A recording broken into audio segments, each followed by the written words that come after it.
Good evening, everyone. Welcome back to the Evermore YouTube channel. It's Chris and Mark back on a Monday night asking the same question we ask every Monday night. What's going on? I'll tell you what's going on, Mark. Our cars are firmly parked up because at Evermore, we believe in vehicular safety. What's going on with you, mate? I knew I was going to get you. Oh, man. Thank you for that. Yes, we practice safe driving in this neighbourhood. Thank you very much. Good evening, everybody. It's good to see you all. Absolutely. Good evening, one and all. Of course, I'm having a bit of banter, as many people would have seen on the NUFC social media thread. It's all harmless and fun banter with us at Evermore, yes. We are on tonight doing the usual Monday night show, loads of Newcastle United stuff to go through. A little mention, as we always say, if you haven't already, smash that subscribe. If you do like what you see tonight, we are closer to that 9K mark. I'm not wearing it tonight because, quite frankly, I left it upstairs and forgot. But you know what the prize is for the 9K? As a professional. Well, exactly. Hey, I'm honest as the day is long, mate. But yeah, you can win the Retro McEwen's blue Newcastle United top if you get the 9K subscriber mark. We hit that mark and you enter the video. It's a belter of a prize. The 10K one's even better. So get us to 9K, then we're going to shoot for 10. We are live tonight, as always. Drop the comments, as you guys always do on a Monday. Helps the episode flow. We're all buzzing because Newcastle won at the weekend. There is some caveats, though, that we're going to cover, of course, because we do speak the truth, like some of you in the comments do as well. There's plenty of truth to be spoken in our chat. Don't you worry about that stuff. There's no yellow cards dished out. As Mark says there will be no opinions on this show. That's not right. He's lying to you. He's lying to you. Stop it, Mark. Come on. The traffic is flowing in the right direction. No more car jokes, I promise. No more car jokes. Right. Let's get stuck into the first category for tonight. And there's no better place to start, really, than Barnstormer. So we called for him at the weekend, mate. He started and he did what he does bloody best. I called it a sexy finish in the post-match. Harvey Barnes set the ball rolling at the weekend. We made it tough for ourselves. Still got the win. Still unbeaten in the Premier League, sitting in the top 4. What are we all upset about, mate? Eh?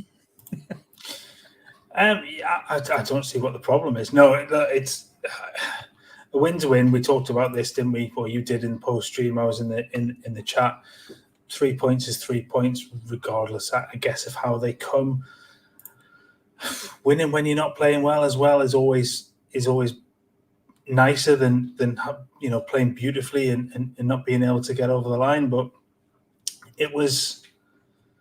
there were patches of that game that looked really well, and patches that looked like there was a sort of, I'm going to say sort of plan, just purely because for about half an hour in the second half, it was completely sort of backs to the wall and no real idea of how to get out. And then the break happened, and even the counter-attack didn't seem to be working particularly well at times. But there were sparks, there were moments of brilliance. That, I mean, just the Joe Linton goal itself, or the Joe Linton pass itself for Isak's goal was just phenomenal. He'd had a pretty poor game up until that point, but those moments just changed the games. And there are plenty of players that can still have those moments and create those opportunities. Harvey Barnes is absolutely one of those, and I thought he was excellent for the 61 minutes or so that he played. I was a little bit like you. I was surprised he came off. I kind of understood it though, with given that Gordon has a bit more pace to play on that counter, along with Murphy obviously having a bit more pace as well, and it proved itself in the end. But it was a question, given how well he had looked, and he took his goal wonderfully well. That ball across from Lloyd Kelly, and he's a finisher. He is clinical in those positions, and we've said this since the day he signed. He will score goals. The injury cost him last season, but he will score goals, and I thought he stood out, and particularly that first half. We call for it. We call for him to get that start, and he proved himself. He did. I was disappointed that he hooked him first. I mean, he's even come out and said that Gordon's not at the levels he needs to be at. And it makes you wonder why, he didn't start him against Southampton. Maybe he could have made that game a bit more comfortable for us. Trevor said, lovely finish from Barnes. Don't get the fans who refused to rate him. Also, has there ever been a more entertaining captain than Bruno? Absolutely. Whether playing for divine intervention or conducting the fans, he's been absolutely brilliant. We've got Shearer in the chat. More on you in a minute, Shearer. You've had an eventful couple of days as well, mate, to be fair. We'll get stuck right into that. Channel Right is saying, I'm worried about Pope's distribution. Me too, Channel. I don't think Pope could pass wind if he ate a fucking tin of beans. All over the place. You just got to look at that poor lass who got her head cut open against Bournemouth. I think she'll testify that he can't kick in a straight fucking line. Mark looks like he's lost something. Is he fighting with the cat? He's fighting with the podcat, everybody. The podcat is alive and well. It started early. Once again. Everyone who's worried about the podcat, he is back doing what he does best, causing shit.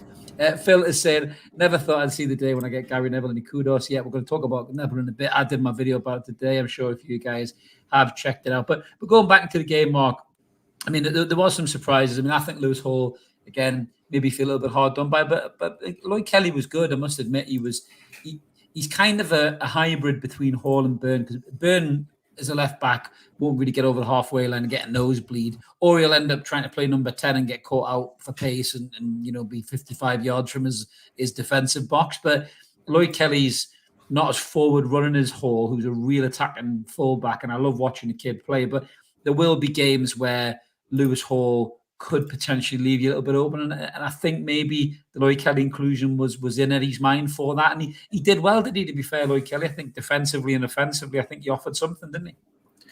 He did.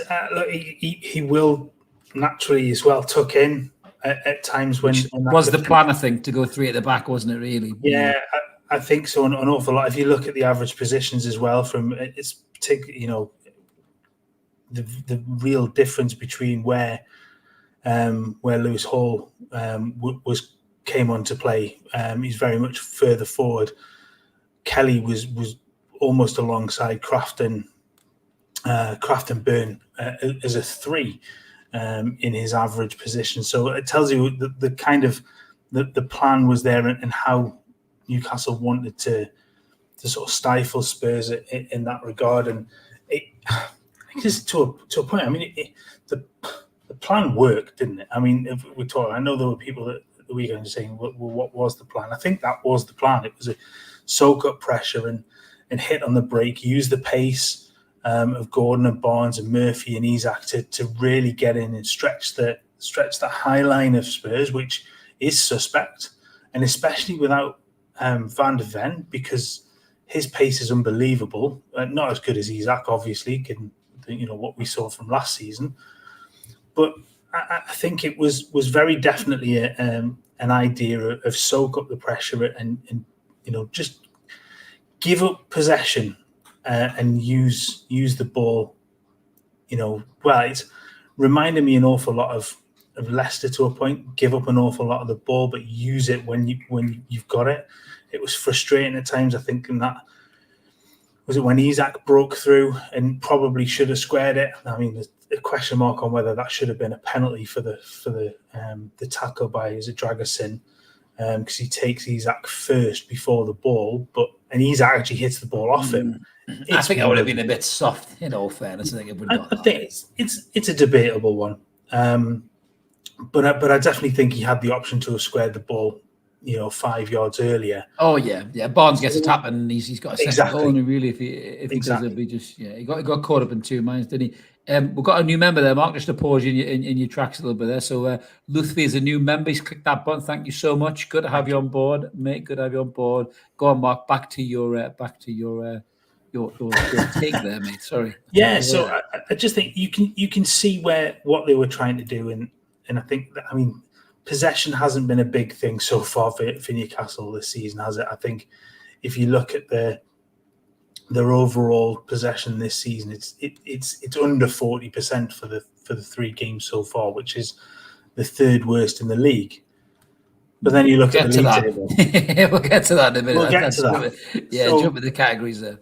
Well, yeah, but it kind of feeds into the way that the game went, and I absolutely think that was the idea. I know I usually bring these stats, but it's a bit bigger of a view today. But you can see the sort of the control map again in the middle. You see the amount of possession, particularly that second half that Spurs had, and it was about giving up possession and not really letting Spurs in. The shot map was the key thing for me this week, is most of those shots being outside of sort of 15, 16 yards. What Newcastle did really well was box outside, box them in outside their area and not allow them to play through balls. There were a couple that got through. Sort of Pedro Porro got in a little bit in the second half, and there were some iffy moments in that. But generally speaking, Newcastle played that defensive line just outside the 18-yard box really well and really restricted Spurs' ability to get proper chances in the box. They get the goal, and it's from Pope's mistake. But I thought overall defensively, I thought Newcastle did a really good job in marshalling that area. Yes, there are slight worries there, but there's a caveat to that, and also the fact that this is a second choice centre back pairing as well. So I think they did a really good job. Yeah, they did well. They did well, to be fair. We've got a super chat there from Channel Right. Thank you so much for that, buddy. Really appreciate that donation there to the channel. Not sure about the comment, mate, but hey, each to their own, Thanks. I'm not even. Chat, have your say. Listen, we like all opinions here. I mean, it's interesting because I'm not even sure that Jordan Pickford will be able to click the super chat button because his hands are so small. He might not be able to reach that on the keypad, mate. But he does have some qualities as a goalkeeper. I'm not sure what they are, but anyway, we'll get into that. But I think one of the big things again as well. I think it turned the temperature up as well, Mark, in terms of the match. We put it in the entrance video there. War flag smashing out the park again. Showing the love for Sandro Tonali on his Premier League return. He didn't start. Started Sean Longstaff, and Sean ran around a lot and put a couple of challenges in, but on the ball, there was a couple of times me and you were talking to each other, and I think that's where Sean's lack of quality on the ball really shines through in a game like that, where it's going to be decided on moments like Joe Linton's ball for Isak, and you have to use the ball well when you get the ball because you don't have a lot of the possession. Spurs had a lot of possession. They had a lot of opportunities that they didn't finalize and finish. The best thing Spurs did all day was expressions. Comment about St James's Park being called Paul Scholes' house because that's how they taste defeat. Love that, mate. Absolutely brilliant. What bad that lad's got. But going back to the midfield scenario, I felt the game was petering out a little bit, getting a bit flat. I think if Spurs had a proper centre forward on the pitch, we might have been in trouble because when they turned the heat up, they were lacking that focal point. If they'd had a Kane, if they'd had a Solanke, even I think we might have been in serious trouble. But I think bringing Sandro on at the time, it just elevated the ground, the atmosphere just went up a notch. And even the players almost looked, and this is no disrespect to Sean coming off because he put a shift in, but the players just looked a bit more, hey, Sandro's on now, fucking hell, let's go at it, And you could see Bruno and him just starting to get that little click going, the way they were moving the ball around and some of his touches again. You can tell he's off match fitness for a game like that. Playing against a second string Forest in the Cup is not playing against Spurs. In the Premier League, it's a very, very different game. But how did you feel Sandro did when he come on, mate? And how big of an impact getting him back sharp, fit? I mean, the Italy game is going to do him a good return, I think, because it gets him competitive football. It keeps him going in that development in terms of getting back to us match sharp. How do you think he did? And is he going to have as big of an influence as we're all hoping he's going to? Yeah, I mean, it is very telling, isn't it? Just how different or how much of an increase there is in quality on the ball when he's on the field. I mean, they're light years apart in terms of their ability with the football at their feet. Tonali doesn't lose the ball an awful lot. In fact, I think he was 100% passing. It wasn't many passes, but it was 100% passing on Sunday. Funnily enough, I think if you look at the stats, if you break the stats down for the three midfielders, I'm almost positive that Sean, funnily enough, had the most passes of all three of them. Wow. I think he was a couple ahead of the other two in terms of just the number of passes. And I'm normally one that criticises the fact that he doesn't get on the ball enough. But I think he was in the areas to get the ball a lot more. And we were only talking sort of 26, 27 passes. So it's not like he was 40, 50, 60 passes. He wasn't doing a Rodri or anything like that. But he did show he could keep the ball a little bit better. But there is a huge gulf in quality with the ball, and I think Tonali being back is massive for Newcastle, because he just brings another level of quality, and especially if you can then see the best from the other two, from the two Brazilians, and they weren't at their best on Sunday. They Joe Linton, I thought, was, as I said before, I thought he was pretty poor for an awful lot of the game. He came into it later on in the game. I even texted you, didn't I? I said, "Where's this Joe Linton been hiding for the first?" Because he suddenly became oppressive. He got in there, got in Spurs' faces, and that pass was sublime through to Murphy. But if you add the sort of the capabilities of those two alongside the ability of Tonali, it's going to be massive. And the minutes that he gets now, if he's away with obviously for Italy, he gets potentially more minutes there. He got his hour against Forest, and I'm not concerned that it's a second string. It's minutes in the bank, and it's competitive football, and he hasn't played any for 10 months, so it's going to be massive for him. It really is. Absolutely. Well, moving into the next category, because we've got a good question there actually from New Gamer. So unbeaten but is what we've put. So yes, we are unbeaten, but it isn't all brilliant, to be honest with you. We're not going to get negative. We're just going to get real and pragmatic. So the question here from old angry New Gamer was, do you think that we lost our high intense pressure due to Wilson not playing as he plays? We seem to play much further up the pitch and close down a lot quicker in general. I think I'll take this one, Mark. I think for me, the one thing that is very noticeable, Gamer, is when Wilson's not there, Isak doesn't look as sharp. And I think when Wilson's on the bench, I think Isak almost lifts his game, because he knows that Wilson's chopping at a bit to get on the park. And when Wilson plays and Isak's there, vice versa, they both raise each other's standards. Isak has looked really shaky for me, Mark. He's looked very rusty. He's not looked as sharp. Yes, he got his goal at the weekend, which will do him the world of good, but just his movements, his touch, that bit of pace seems to be deserting him a little bit at the minute. He looks like a lad who played in the summer in the Euros, and he didn't play in the Euros. So I just don't know what's happening there. And mad as it sounds, and we were advocates for selling Wilson because of his injury record. I think getting Wilson back into this squad, and you could see, because he didn't bring on a Salah at the weekend when Isak was on his arse, so he obviously doesn't feel like he's ready for the Premier League. I think having Wilson back in this squad, even from the bench, I think is only going to make us better, to answer New Gamer's question. And I think Wilson gives you more physicality up top that Isak lacks. So when games are getting scrappy and ugly, like the Southampton game, for example, I think that's Wilson comes into his own in those games, because he can be a shithouse, tough number 9 to back into players, whereas Isak isn't that player. So I think for Isak's sake, I think get Wilson back sooner or later is probably better for him as well. No, I can't really disagree with that. I do think Isak looks a little short, and it is odd. It's if you didn't know any better, you'd have said he was sat on England's bench for the Euros and did nothing along with Anthony Gordon, because that's exactly how it sort of looked. He hasn't looked as sharp as he normally does, and this is just feeding into the odd sort of pre-season when not everybody's been available, and you've got to find your way into the season. And it again comes back to the fact it's 7 points from 3 games, no defeats. You get a 2-week break now to sort of recharge, go away on international duty, and then focus on Wolves in 2 weeks' time, isn't it? And I just think more fitness, more training, more high intensity stuff that they'll do. I think that fitness and that sharpness will come back pretty quickly. I do feel, though, that I think there's a little edge been taken off the squad. I don't think there is, and you see moments. You say you're better. I've got a theory on that.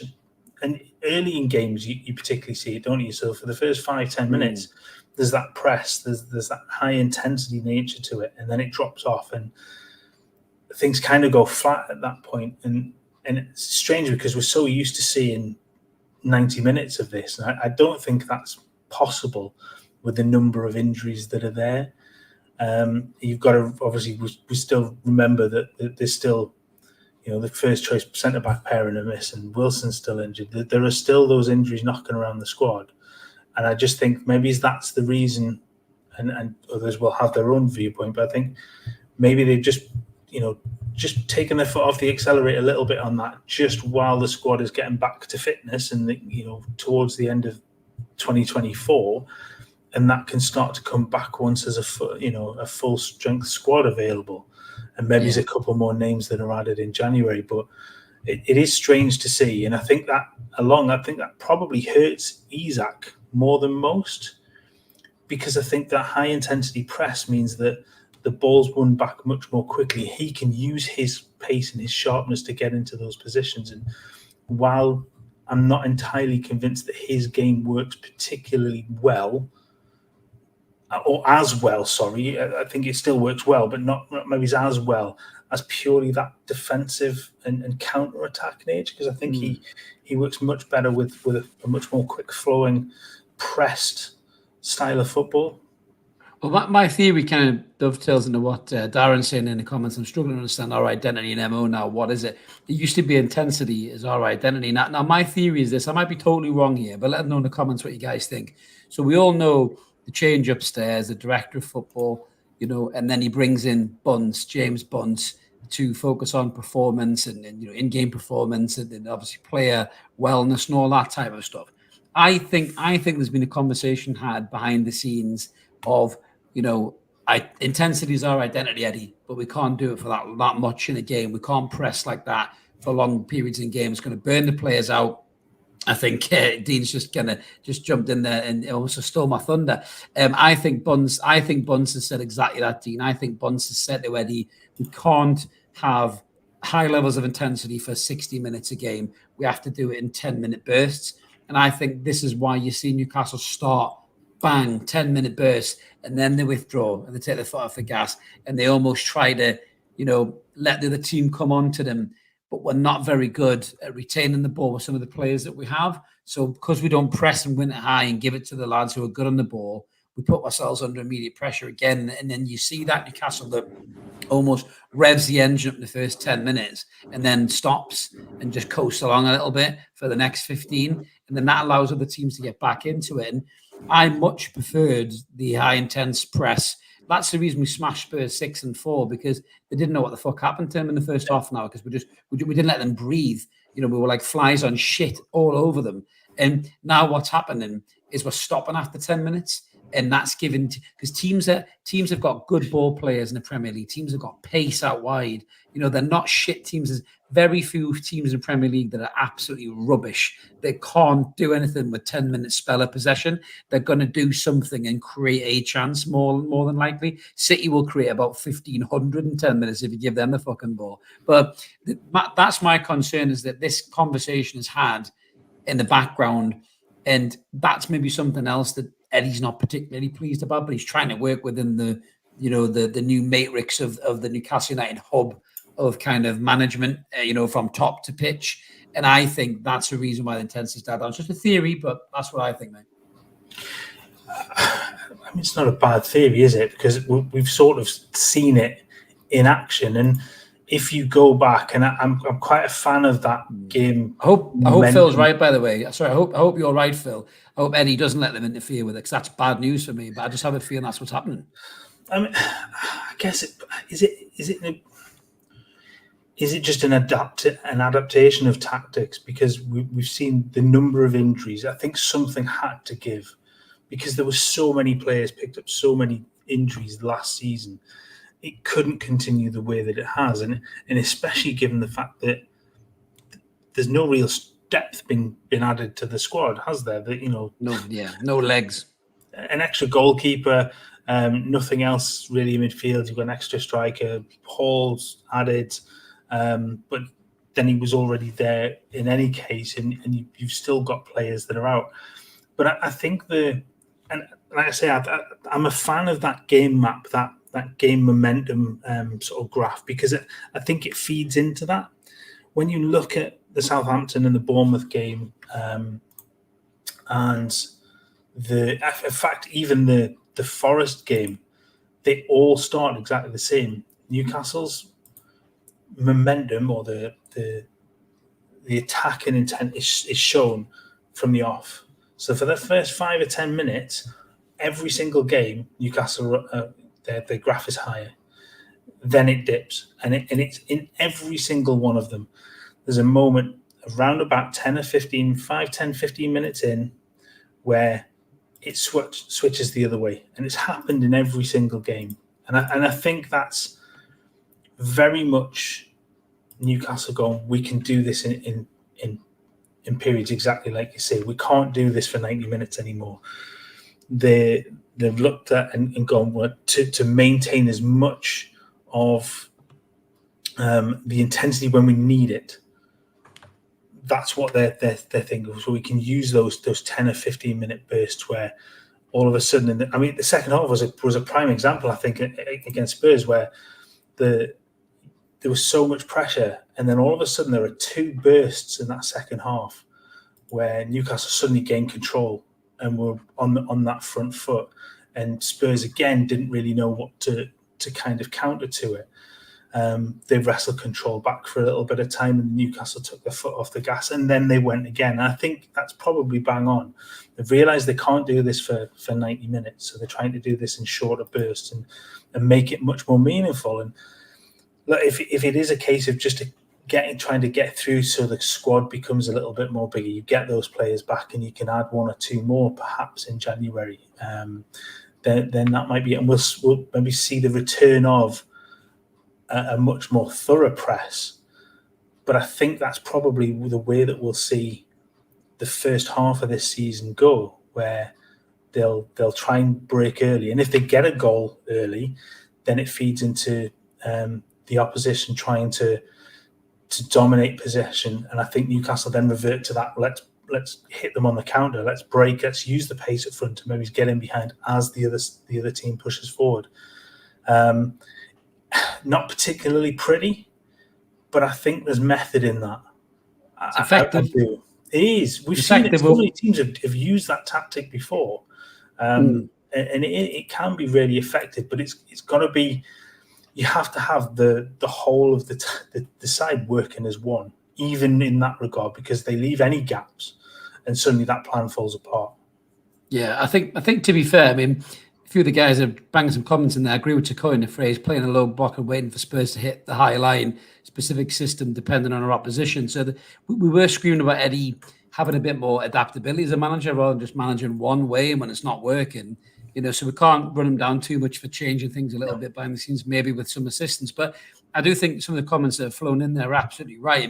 Some of the players were missing. If you look at that game against Spurs, for example, where, we're at home, we're expected to maybe make things happen, use the ball well, hit the runners. We were missing Fabian Schär, who's brilliant on the ball from the back. The way he brings that ball out from the back, and it also allows Bruno and Joe Linton to move 15 yards further up the park, and Sandro Tonali if he's playing, because Schär's able to bring it out so far. So missing him was key. Tonali wasn't match fit to start. That's key as well. So that even those 2 players alone, are massive for this Newcastle team. If you get them both back fit, playing and not headbutting people and getting suspended, Fabian Schär, then that brings you so much more quality to the team when Botman comes back alongside Schär. Dan Burn's been brilliant at the back, there's no doubt. He's been colossus. Yeah. But when we're starting to play against Erling Haaland, more on him in a second, I worry about Dan Burn getting turned inside out like a fucking sleeping bag at Creamfields. You know what I mean? That's what I do worry about against big teams like that. And, I want the Botman and Schär back for that. We can forget about Mark Gahey. He's gone. If he comes back in January, so be it. But if he doesn't, he doesn't. We have to concentrate on who we've got. I think Kraft's been brilliant. Before we'll move on to the next section. Kraft's been brilliant at filling in at right centre half. Just steady away, nothing fancy. Does his job, gets the job done. Fair play to him. Burn as well. So I'm really happy with the lads who have filled in at the defence, especially since Schär is being suspended, but he'll be back after the international break, thank God. So we'll have the handsome bastard back on the ball in the Wolves game. But moving on to the next section, I'm gonna start off on this one, Mark, if you allow me a minute or two. So he's been getting a bit of shit, has old Dancing Darren, or Slippery Eales, as we've called him. Very unfortunate surname for some of the shit that's been going around on social media, mainly driven by one Northeast journalist in particular, a very tall Northeast journalist who I have had the pleasure of meeting and having a beer with. And I can tell you, he's actually quite a good guy, to be fair. So before you start running him down the comments, he's actually a decent fella. So Craig Hope wrote a piece about, apparently, Mark, it was Darren Eales who told the PIF that he couldn't do what he wanted to do because of Amanda Staveley and Mehrdad Ghedussi, and then as if by magic, the 2 of them have sold their shares and off they fuck. Now, since they've gone, a lot of people, including myself, think that almost a bit of that unity, a bit of that soul, a bit of that togetherness has kind of eroded away, and it's been replaced by cold corporate business, kind of relationships in the hierarchy between the manager, filtering through the players. Some people are worried about it's maybe throwing the players out of kilter a little bit. We're still sitting here unbeaten and we're in the top 4, so we're kind of be too despondent. But the transfer window, which we're going to move on to, is a segment after this as well. Now, Darren Eales loves to talk. If I didn't know better, I thought he was a fucking politician, not a football CEO, the way he talks. He talks very well. He's got that patter. He's got that pivot, kind of never answering a question, answers a question with another question, all that type of shit. But he stood up there. He's put his chest out and he said that we're going to do this and we're going to have this and we're going to achieve this, and we know that obviously the main man, Yasser, wants us to be number 1 in the world. Did my rant video earlier on today about what some people are saying about PSR. Gary Neville spoke really highly about it, and fair play to him for that.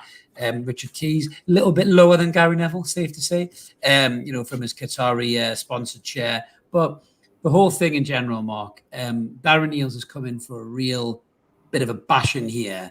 And do you think there's truth, firstly, in this article that Craig Hope has written? And do you think Darren Eales is, I wouldn't say stabbed them in the back as bluntly as that, but do you think he's facilitated their exit? And if so, why? I mean, it's a hard one to understand, isn't it? And would he have that much sway with PIF against the co-owners of the club? It's difficult to believe, but actually watching him and watching the way that he sort of handles himself, and it's difficult to argue with as well, because I think he has that nature. He wants to run the club effectively. Yeah. I think that's the thing. He's come from a background where he's built a club from nothing, and I think that was the real selling point to him, that Newcastle were coming from a place of pretty much nothing at that point, in a position in the league, etc. And they really needed to build the brand from the ground up, because Ashley had let the club rot with the lack of investment, the lack of commercial deals that were around. So I think from that point, he wants control of that area. He wants to be involved in doing everything on that, and he wants to be the one that sits at the top of the pyramid behind the owners. So I think having two people sort of in between the overall majority owners of the club and himself, I don't think sat well with him, or he found it more difficult to, like the article says, to do what he wants to do, and perhaps that's a point. But I also think that those two were definitely instrumental in bringing along the club. Yeah, exactly that, Brian. That made the club feel, particularly from the outside looking in, you look at it and you think they're a much more unified club than I've seen for an awful long time.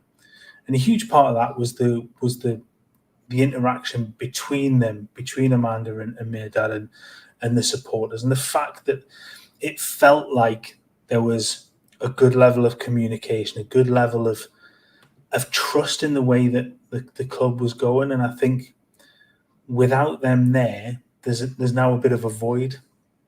And it does feel strange. And I can understand where that story might have come from. Whether it's true or not, I think it's one of those things we'll probably never know. But I can kind of see him wanting more control, more the ability to absolutely run things the way that he wants to run them, because he's that character. That's his background. He doesn't want to share that control in the way things are going. Yeah, I mean, just David saying there, the Amanda and Murdoch banner was out on Sunday, which was great. I think it's pretty clear how the fan base feels about those two, in terms of what they gave to the club and the way that they represented the club. And more importantly, they got shit done when they were there. Now, Yeah. Darren Eales can talk about how he wants to get in the seat and drive and everything else as well. But when you seemingly don't know what fucking gear to put it in, Darren, then you can't sit there and claim to want to be the main man. You know, we haven't signed anybody this transfer window at all. We haven't improved the squad. The manager looks despondent by it. He's upset by it. I think there was a comment from Trevor before saying, you know, can Howard take some of the blame? Again, going back to the articles that were probably coming from Craig Hope more than anybody else, because I'll give Craig his due. He doesn't seem to be overly upset if he upsets the club. You know, he's been banned before as Craig, you know, as you remember from the old Baron of Bacon. Well, you know, get Craig Hope out of here. I don't like him. Well, you know. You know, he's not arsed. You know, a lot of the other journalists are too busy kissing arse. You know, other journalists like Luke Edwards just, you know, play the pantomime villain on Twitter and try and egg you on with bullshit. You know, and then fucking go on a little mysterious holiday somewhere just to watch it all explode while he's having a glass of Chardonnay. I prefer people like Hope who will cut to the quick and say what the fuck is going on. And for me, they knew what they had to do this window. They had to back the manager. They had to bring in players, and they didn't do it. It's a failure of the board.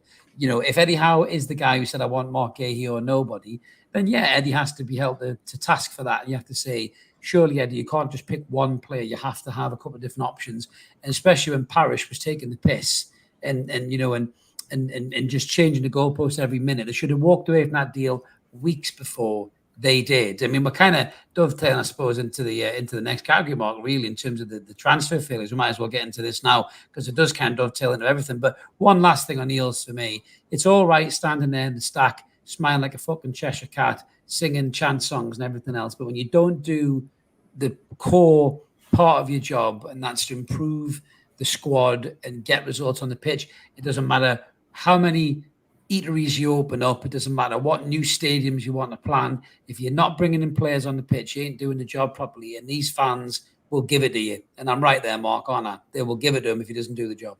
Yeah, and is this maybe a little harsh, but do you know what that reminded me of? Ashley. In front of the fans. Exactly that. Everyone said the same thing. In the stand. Yeah, buying everybody a pint and doing all that shit, wearing the shirt. Yeah.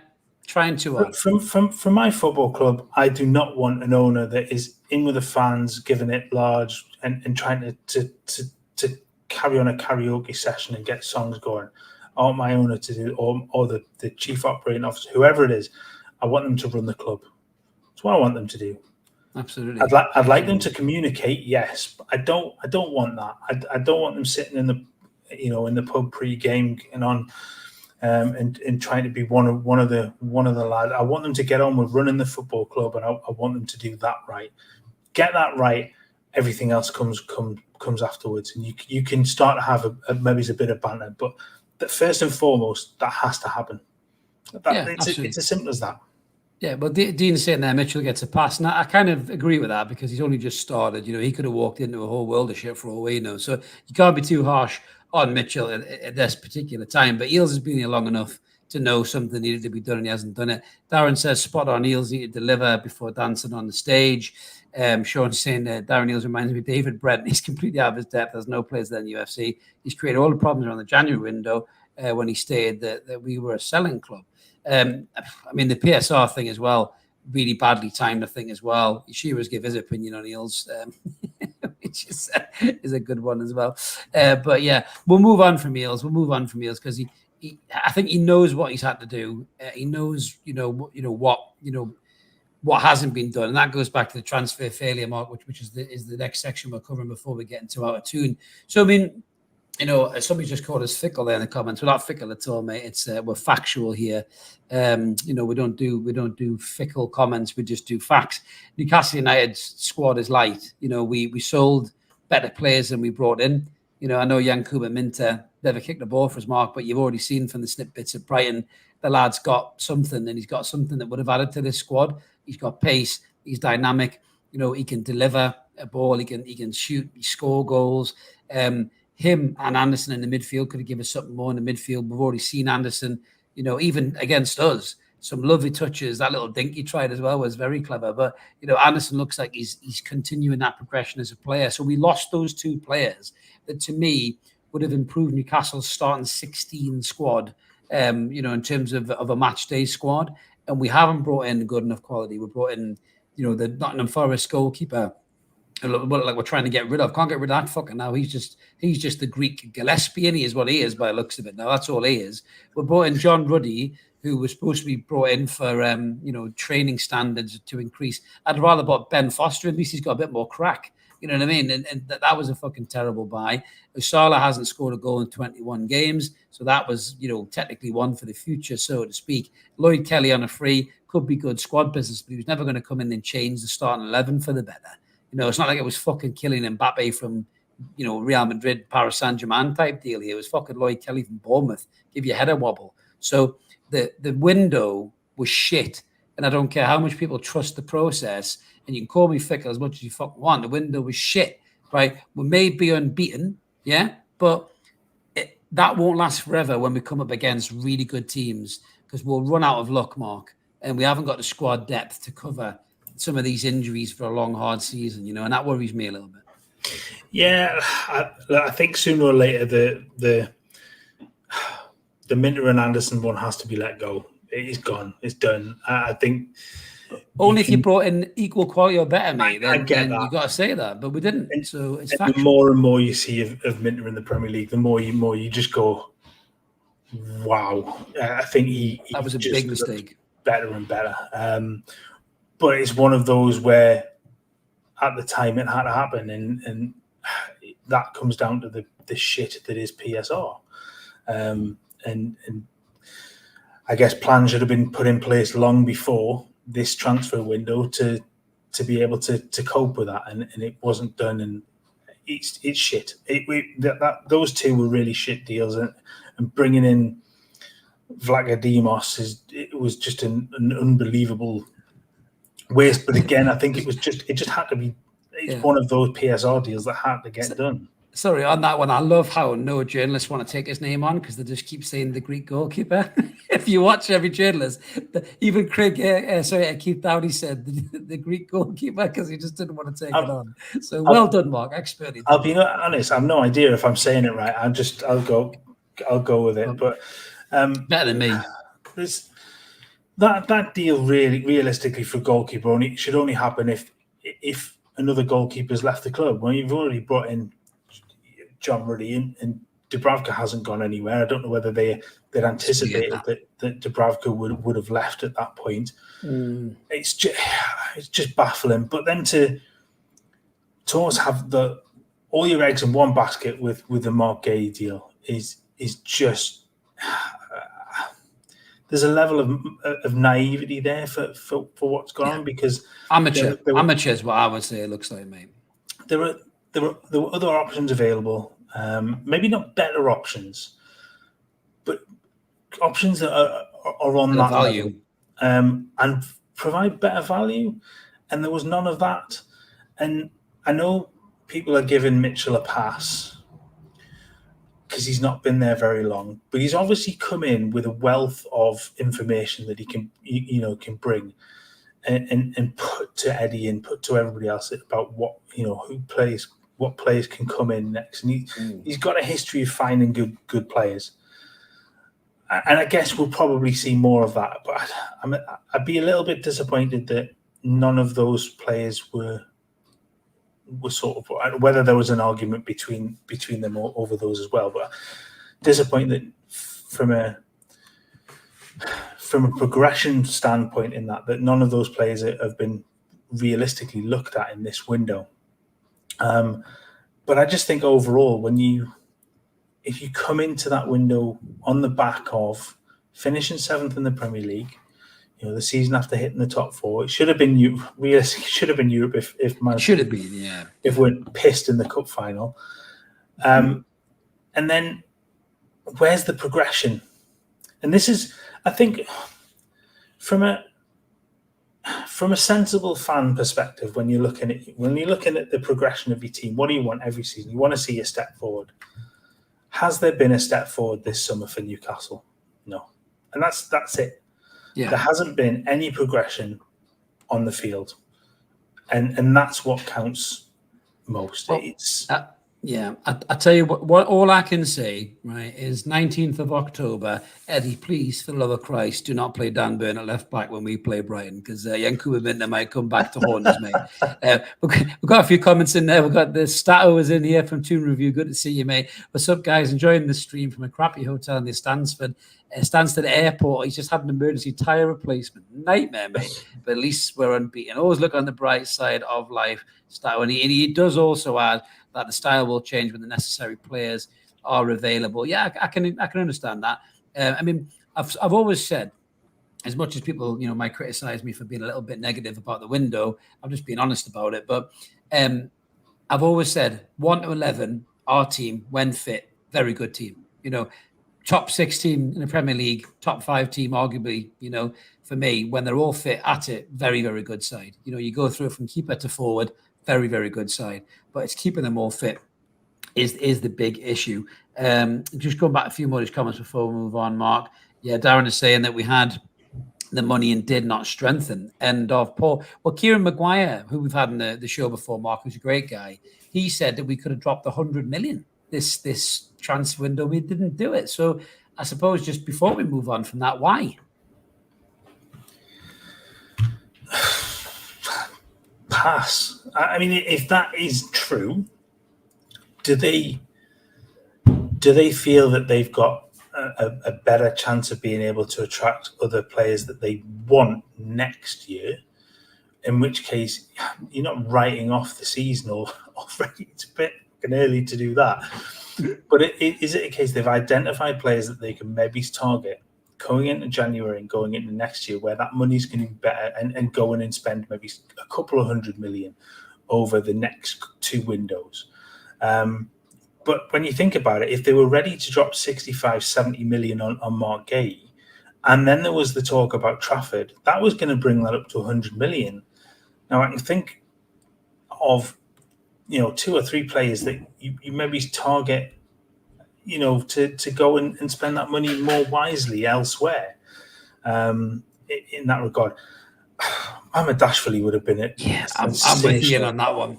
I think we should have got. I worry about Pope's injuries, especially watching that flap of the weekend. I know he made some good saves, but I do worry them injuries have took a toll on Pope. And we've said Mamardashvili, may haven't we? I think Stat was in the comments there. He said Mamardashvili, but also Mamardashvili. As a big fan, and I am a huge member of the goalkeeper. I've forgotten the word I want to use right now. Union. Goalkeeper union. There we go. There you go. Mamardashvili is brilliant, and I'd love to have seen him play up here. Is Alisson off to Saudi next season? I think that's what that says to me. That they've signed him to come in next season. I think Alisson's off to Saudi. They're not keeping both. No chance. So I could see that. And Liverpool are funny as well, because they've got multiple players that are big players that are coming out of contract, one of which we'll come to in a little bit. But there's another couple there. And if they're having to fund increased wages for 2 or 3 of those players, Alisson off the books and a cheaper deal for Mamardashvili makes sense if you think on those lines. But again, that's forward thinking from Liverpool. They bring him in now, they send him back on, keep him there on loan for the season. They know he's not going to play this season, but they get the deal done a year ahead of when they actually need him, and it's all part of that forward planning. And I think that will come exactly. And I think a lot of that will come with Newcastle, especially with Mitchell coming in. And I do want to give him a pass for the fact that he's only been there for 5 minutes in that regard. And I think that list of players that you can then target for a year's time is there. They'll work through and see what will work well. And that comes back to that 100 million plus or whatever.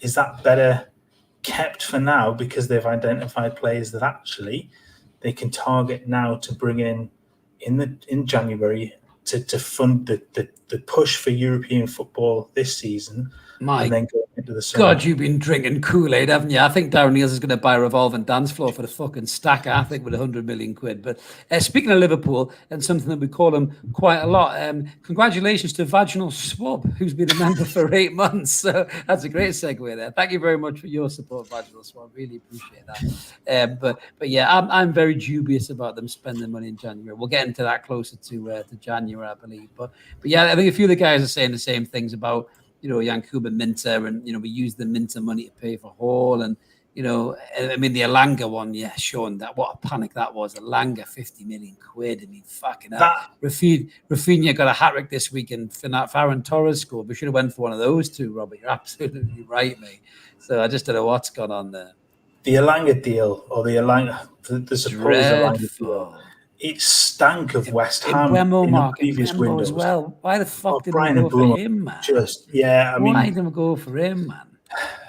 Would have been a good one, absolutely. But the Elanga one for me, it just was so reminiscent of the West Ham ones. Oh well, we've tried to sign X, Y, and Z, but we couldn't just get it done, knowing full well that story was either bullshit, or they were never, ever going to be able to sign because they've gone in with such a low-balled offer.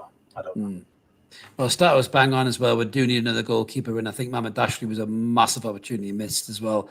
Because he would have definitely put that pressure on Pope, and I think would have been an improvement as well, absolutely. But again, we have to trust the process, don't we? I suppose to a certain extent. Don't get me started on that again. I'll get my beanie hat back out. But yeah, I mean, the names just keep coming flying in. Dybala, 13 million quid. Chiesa, 11 million quid, and you just think, what the hell is going on? But hey, maybe they'll answer it. I don't know. They seem to have gone very, very quiet, so maybe they're not interested in answering it. But I'm sure there'll be plenty more questions asked about this disastrous transfer window, especially and hopefully not if the results start going a little bit smelly, which hopefully they won't do, and we'll continue in a good vein of form. So just to finish up, we're on to the Out of Toon section. So this is the non-Newcastle section of the show, where we go through a few of the things happening in the world of football at the minute. I mean, again, I suppose same as last week, Mark. It's a shame to start off on a bit of a sad one, really. We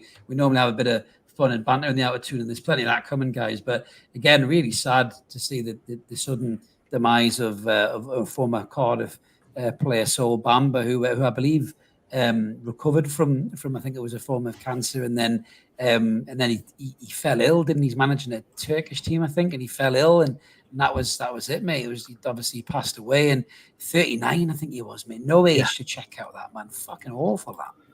Horrible, mate. Absolutely horrible. I think he recovered from leukemia, and I think once he sort of recovered, and then he went. I was listening to Warnock talk about him this morning, and honestly, the story brought that was good. A tear to my eye. But he took him as basically a favour to Middlesbrough, just to get him out of the house. And he said he was the best centre back in training. He went, we've got to offer him a contract here. But I mean, he's one of those names. He's not a massive name in football, but a massive personality, and you remember him for. You can't forget the fact that he played the game just like a kid. He was so happy on the football field, and any of his interviews is you go back and watch. He's so excited to be around football. He's so happy to be there. He's just from what everybody has said, he's just another wonderful human being. And 39, man, just absolutely horrible. Absolutely horrible to lose somebody that young, and yet absolutely just thoughts to his family, and just awful, man. Yeah, no, it just really is tragic. It just goes to show you how precious the gift of life is, mate. You never know when you're going to have to hand it back, unfortunately. And thoughts are with his family, mate. Absolutely awful. And moving to the next bit of Out of Tune, we will turn up the mood a little bit here, guys, for you. So somebody who is a very big name in football is Erling Haaland, and quite frankly, if Stato is still in the chats here, this is just fucking ridiculous. By the way, I mean this is like FIFA cheat code shit going on here. It's like somebody's gone in, put 99 for everything except for ball control. He's got to be a steady 40 on that one, Mark, I think. But the Erling Haaland got another hat-trick at the weekend. He now has 8 Premier League hat-tricks in 69 games. To put that in context, Alan Shearer, the leading Premier League goal scorer, has 11 hat-tricks in 441. I mean, and just to take the piss, he's done it in the same amount of hat-tricks in 69 games, and you took 326, Michael Owen, you little bellend. So just to put that on you, you fucker. But, I mean, this guy is inhuman, Mark, isn't he? I mean, what the fucking hell is going on here with this kid? The goals are ridiculous, man. It's unreal, isn't it? It's 70 goals now in those 69 games. I mean, he is a robot. He is completely just off another planet. And he looks like he's at his best as well. You watch sort of last season, there were moments where he looked a little bit off. He didn't look like he's quite with it. He still scored a shit ton of goals. Yeah. It's like, he looks very much like a player that's going to hit 50 this season, and that fucking terrifies me. I think you might go to Barcelona, Robert. I think if Mbappe is at Real, they might try and recreate the Ronaldo and Messi thing as well, to be fair. But he's just, yeah, Phil says that's what we're saving our money for. Well, maybe when Man City get relegated, Phil, he can be the number 9, and then Isak can play to the left-hand side of him, mate. We'll be all right then. Maybe move Gordon to the right, But yeah, I mean, he is ridiculous. He really is.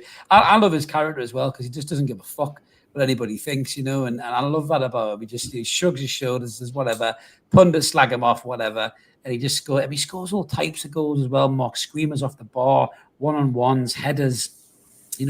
Turns players inside now. He's just exactly. That second goal was Chef's kiss, right, Trevor? What a hit, man! What a hit! But he's got shades of Shearer in him, in terms of that power, that arrogance of just give it to me and I'll sort it. I do wonder sometimes if Harry Kane watches him with a tear in his eye, almost like seeing that ex that you could have married run off with another bloke. Because I think Harry Kane, if he'd went to Man City, probably would have broke Shearer's record by now, in all fairness. I'd had multiple trophies under the belt. But yeah, the guy is ridiculous, man.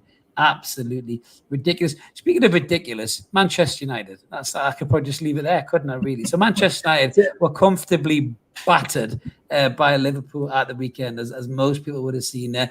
As Sky spent way more time talking about their game than they did us. And somebody who had a really bad day was Casemiro. Casemiro has been a fantastic player. There is no doubt about it. But he was fantastically shit at the weekend, as he has been for a long time for Manchester United. Because what is he now, Mark? Is he mid-30s, late 30s now? Casemiro, he's got to be a canny age now, isn't he?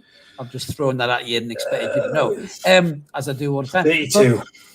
32, yeah, and his legs are failing him massively. They've just signed a Ugarte. They've got Mainu in there who looks a good player as well. But Casemiro's legs are so gone. But Casemiro's wife decided to post this on Instagram. No, I don't think that was her trophies, for Wag of the Year or something like that. That was obviously his trophies that he's won in his career. And there's no doubt the guy is a serial winner. But fuck me sideways, man. You don't need your wife putting that on Instagram. That's not going to make things better for you, is it? When you've slipped on your arse and chewed grass for half the game while Liverpool players have danced rings round you. I mean, he nearly fucked off to Saudi anyway in the summer. I mean, even Goldbridge was calling him a prat, mate. You know what I mean? And what on earth are these players doing, letting their wives bang stuff like that out on social media, man? Delete that post, pet. What are you playing at, man?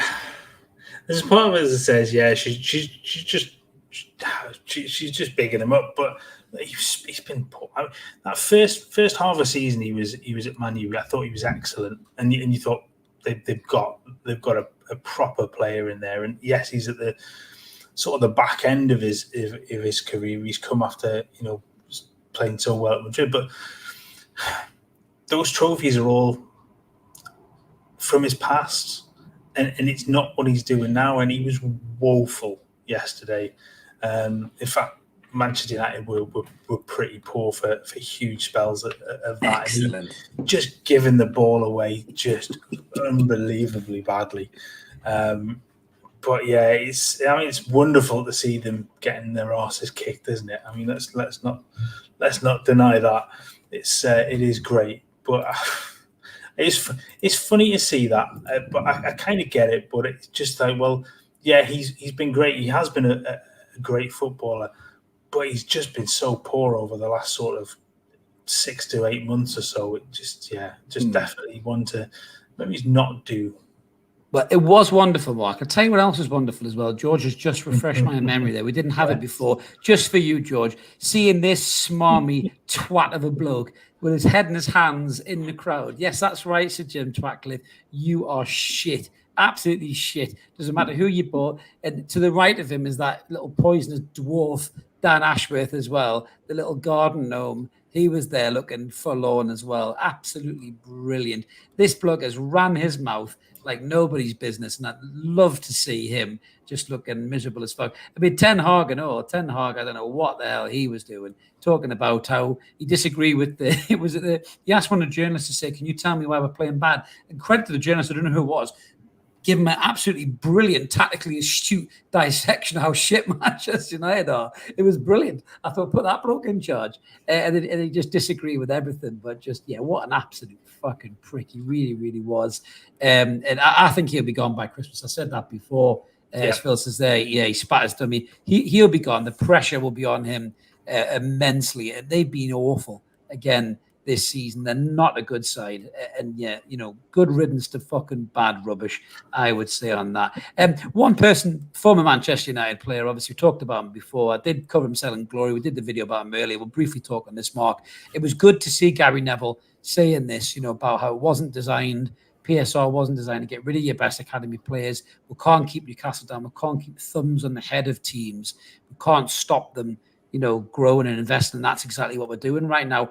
Will it do anything to the Premier League? Will it do anything? Will it change anything? Will pressure from people like Neville do anything?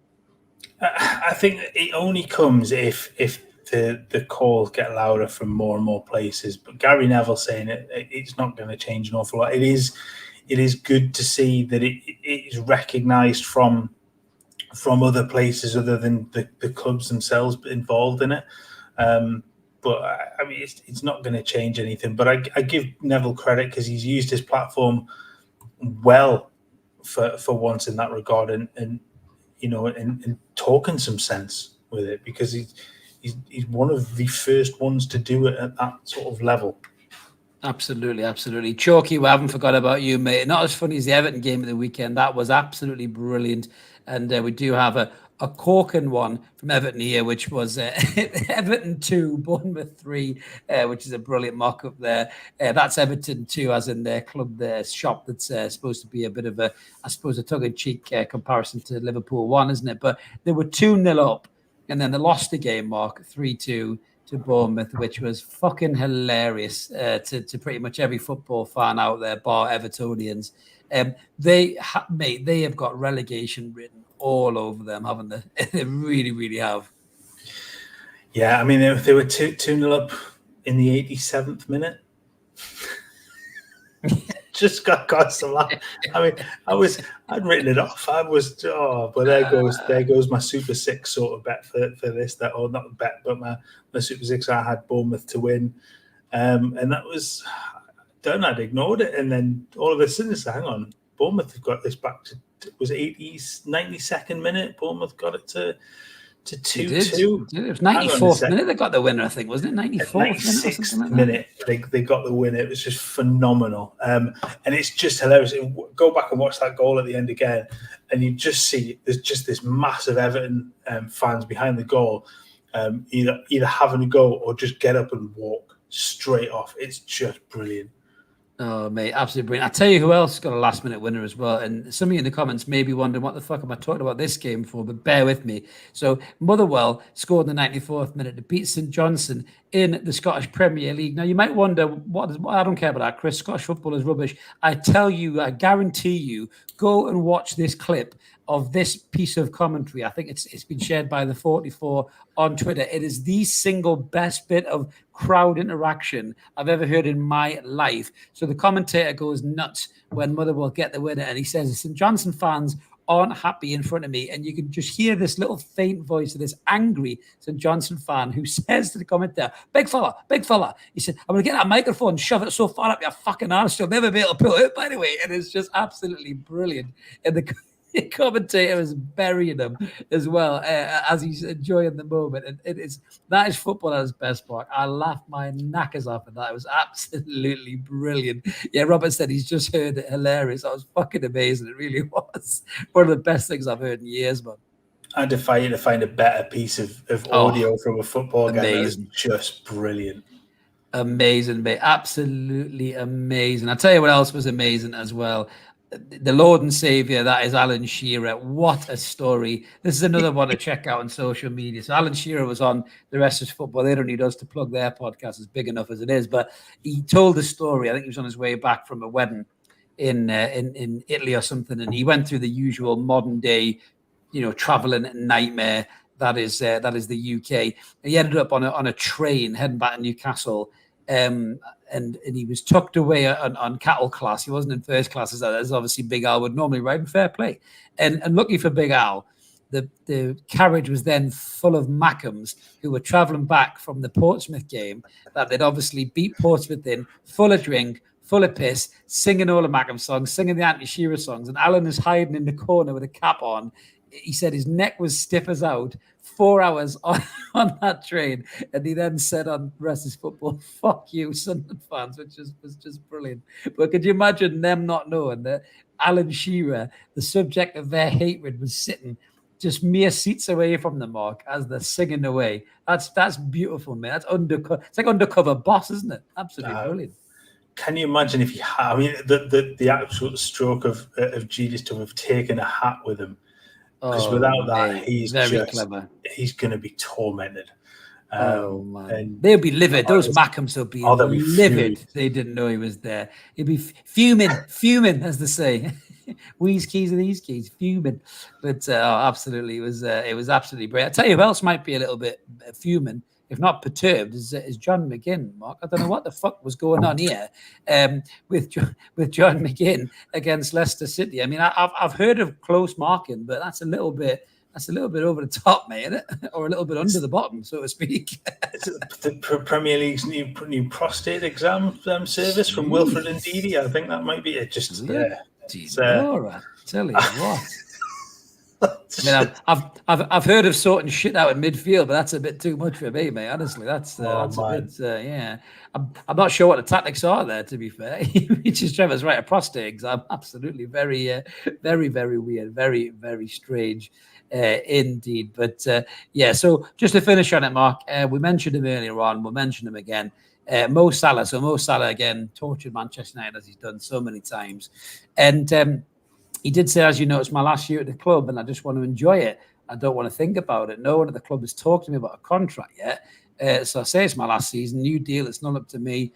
And no one has spoken to me at the club. And then on Slot, once he was finished singing Deeply Dippy at the press conference, he decided to address the situation and kind of put a bit of spin on it. I mean, Mo Salah's almost been destined for Saudi League for the last 2 years, mate. Is this going to be the last time we see Mo Salah in the Premier League? And where do you put him in terms of, all-time Premier League greats as well, just to put you on the spot there? I mean, he's a hell of a player, isn't he?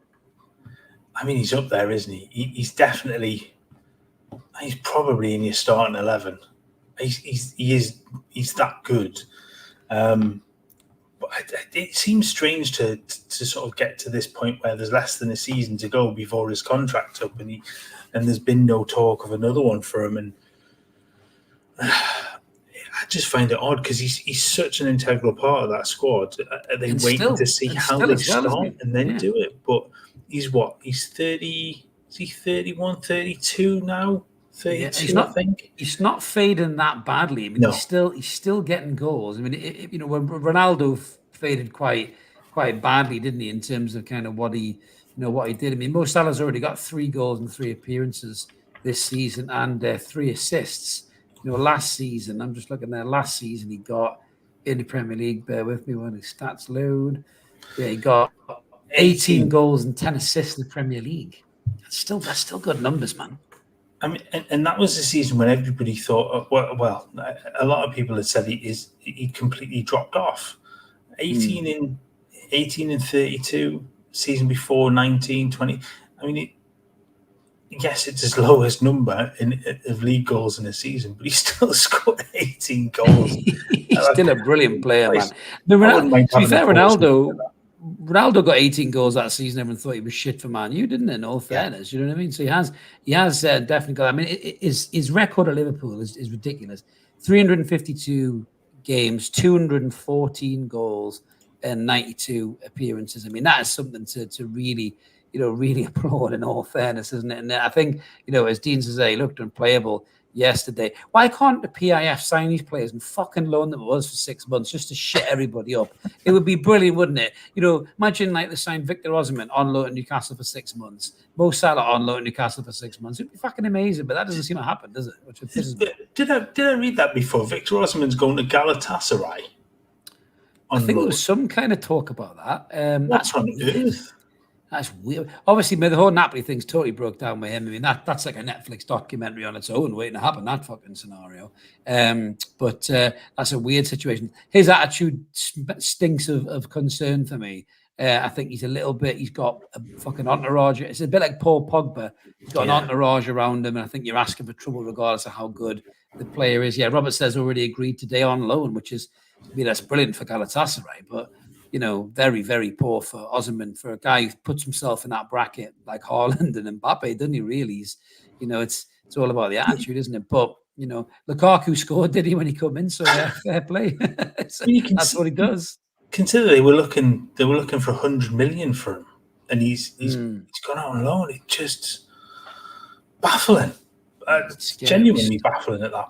Genuinely baffling. Well, thank you so much, Sean, for that generous donation. We really appreciate it. But it's a great way to end the show as well, mate. We're going to get that $9.99 and go for a couple of pints. I'm only joking. It's too late. The bars are shut now anyway.